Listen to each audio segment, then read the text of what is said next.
En el complejo mundo de la política egipcia, Habib al-Adli, exministro del Interior, fue una de las figuras más destacadas que desempeñó un papel vital en la formación del aparato de seguridad egipcio y en la imposición de un estricto control sobre todos los aspectos del Estado. Era conocido por sus estrechas relaciones con el régimen gobernante y por su habilidad para manejar los servicios de seguridad. Por otro lado, Omar Suleimán, ex vicepresidente y director de la Inteligencia General, era considerado una de las figuras más importantes, caracterizado por su poder silencioso y extrema cautela. Pero en el año 2005, una escena entre bastidores reveló una extraña tensión entre estos dos gigantes, cuando al-Adli decidió enviar una grabación privada de la fiesta de cumpleaños de la hija de Suleimán. En este artículo revelamos los detalles de esta intrigante historia, que resume la compleja relación entre la seguridad y la política en Egipto antes de la revolución, y cómo el zorro Suleimán manejó el peligroso juego de al-Adli.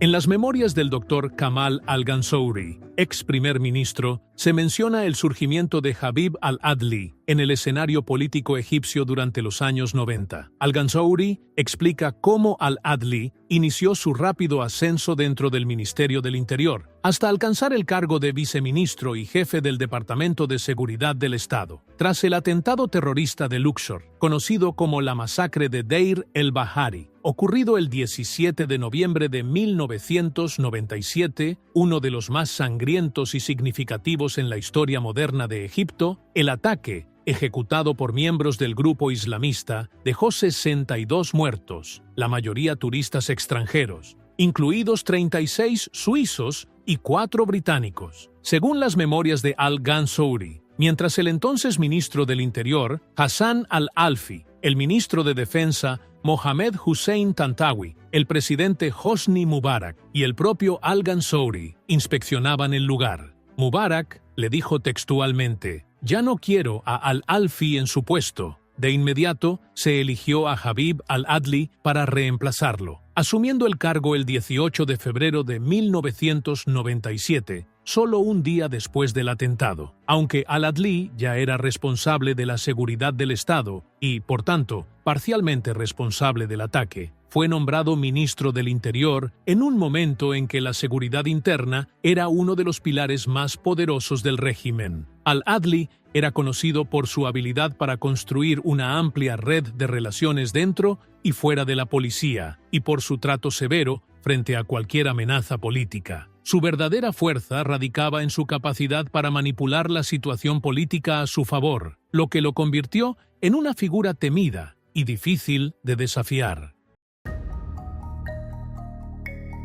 Al asumir el cargo, al-Adli consolidó completamente su poder dentro del ministerio y empezó a controlar los aparatos de seguridad con mano de hierro. Durante su mandato, el Ministerio del Interior no solo se encargaba de la seguridad interna, sino que también vigilaba, espiaba y perseguía a figuras destacadas de la sociedad. El ministerio se convirtió en una fuerza temida en Egipto, interesada incluso en los detalles más privados de la vida de funcionarios y personalidades influyentes. Se fortaleció la Unidad de Seguridad Nacional y Espionaje, y los servicios de inteligencia crecieron a niveles sin precedentes. Su fuerte personalidad hacía difícil que alguien en el gobierno o en la calle se atreviera a desafiarlo. La policía, bajo su mando, era conocida por tratar con dureza extrema a los opositores, convirtiéndolo en símbolo de autoridad represiva. A pesar de su carácter autoritario, al-Adli era un hombre muy religioso. Era conocido por interrumpir reuniones importantes, incluso con el presidente, para rezar a su hora, lo que hacía que muchos lo vieran como una figura contradictoria.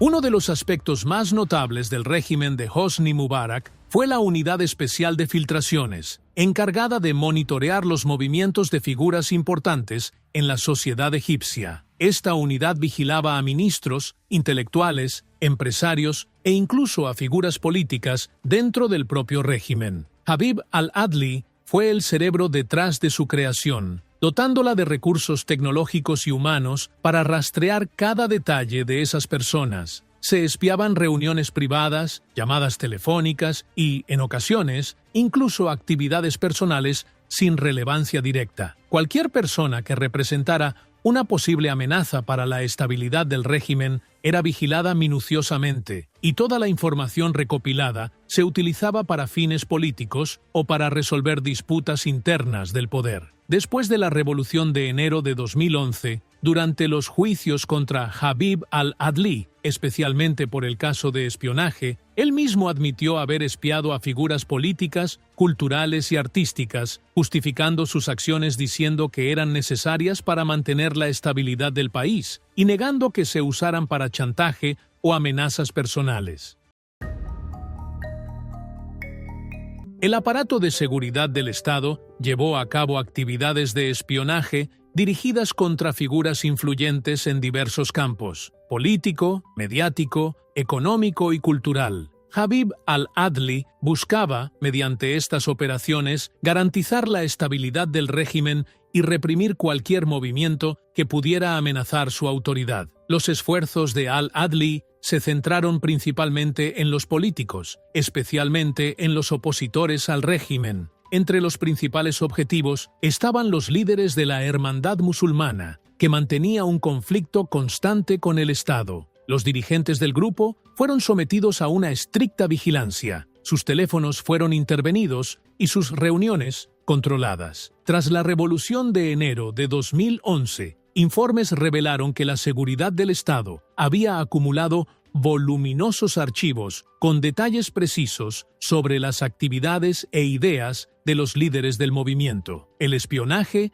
también alcanzó a figuras de la oposición liberal, como Ayman Nour, fundador del partido Al-Ghad. Durante el periodo de creación del partido y su intento de postularse a la presidencia en 2005, Nour fue sometido a una estrecha vigilancia. Sus llamadas fueron interceptadas y sus movimientos monitoreados para frenar su actividad política y limitar su influencia. Habib al-Adli consideraba a los medios de comunicación como una de las armas más sensibles para controlar la opinión pública. Por ello, la vigilancia sobre los periodistas era una parte esencial de su estrategia. Entre los nombres mencionados estaban Ibrahim Issa, editor jefe del periódico Al-Dustur, quien sufrió presiones constantes por sus críticas abiertas al régimen, y Hamdi Kandil, un conocido presentador y periodista vigilado de forma continua por sus posturas abiertamente opositoras. En el ámbito económico, al-Adli puso el foco en los empresarios influyentes. Se interceptaban sus llamadas y reuniones para conocer sus orientaciones y asegurarse de que no usaran su poder contra el gobierno. Entre los nombres mencionados estaban Naguib Sawiris, empresario y fundador de Orascom, conocido por sus opiniones liberales y críticas al régimen, y Ahmed Ez, empresario cercano al poder, vigilado para garantizar su lealtad. Las operaciones de espionaje también alcanzaron a diplomáticos extranjeros en Egipto, llevándose a cabo con extrema precaución para evitar crisis diplomáticas. El objetivo era obtener información útil para que el régimen manejara sus relaciones con las embajadas y comprendiera sus posturas sobre asuntos internos. Asimismo, las actividades de vigilancia incluyeron a artistas e intelectuales influyentes. Por ejemplo, Adel Imam, considerado cercano al régimen, fue monitoreado para garantizar su buena relación con el poder. Noor el-Sherif también fue objeto de especial atención por sus posturas políticas y sociales, y el cineasta Youssef Chahine, conocido por su actitud crítica, era visto por el régimen como una figura potencialmente peligrosa. Los métodos empleados por la unidad de filtraciones eran sofisticados y variados: escuchas telefónicas, grabación de llamadas, vigilancia de campo, con equipos que seguían los movimientos de los objetivos, y la infiltración de agentes secretos dentro de partidos políticos, medios de comunicación y empresas para recopilar información.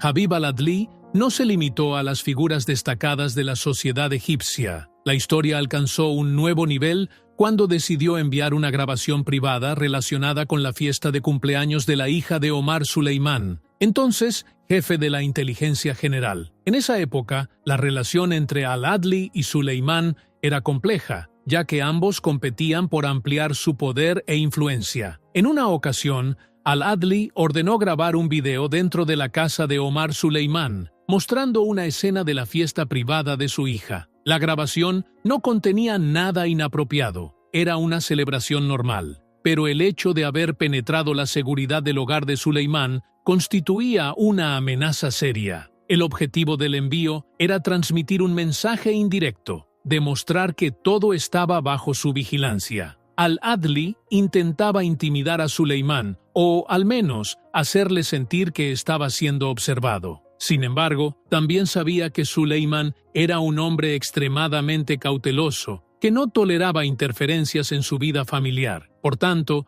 el mensaje era tanto claro como ambiguo a la vez.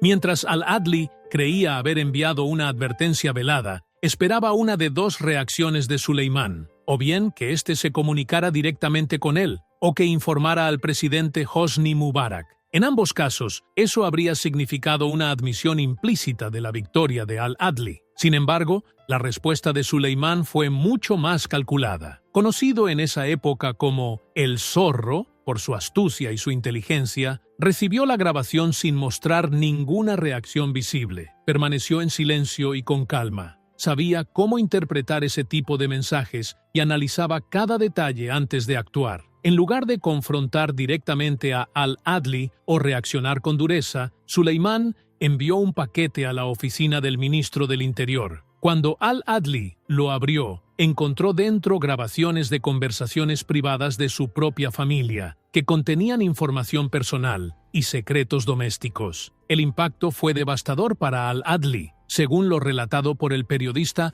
Mohamed Al-Bas en su libro El Mariscal y el General. Desde entonces, al-Adli evitó cualquier enfrentamiento directo con Suleimán, aunque la grabación inicial podía interpretarse como una advertencia. Fue Suleimán quien terminó controlando la situación con inteligencia y sin necesidad de una respuesta pública, quedando en una posición de mayor poder que su rival. La historia de las grabaciones privadas entre Habib al-Adli y Omar Suleimán sigue siendo uno de los ejemplos más destacados de la competencia política encubierta en Egipto antes de la revolución del 25 de enero. El conflicto entre las grandes figuras del régimen estaba rodeado de secretos y maniobras políticas. Al final, las acciones de al-Adli y Suleimán no fueron más que una parte de un juego mucho mayor, en el que cada uno buscaba reforzar su posición dentro de un sistema dominado por redes de vigilancia y espionaje